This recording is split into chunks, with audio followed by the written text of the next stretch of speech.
الذي خلق الموت والحياة ليبلوكم أيكم أحسن عملا وهو العزيز الغفور.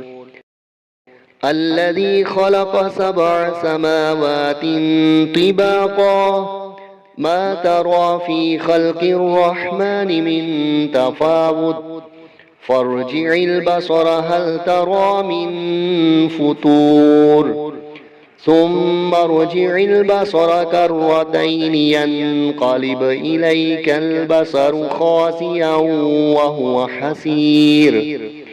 والذي خلق الموت والحياة ليبلوكم أيكم أحسن عملا وهو العزيز الغفور.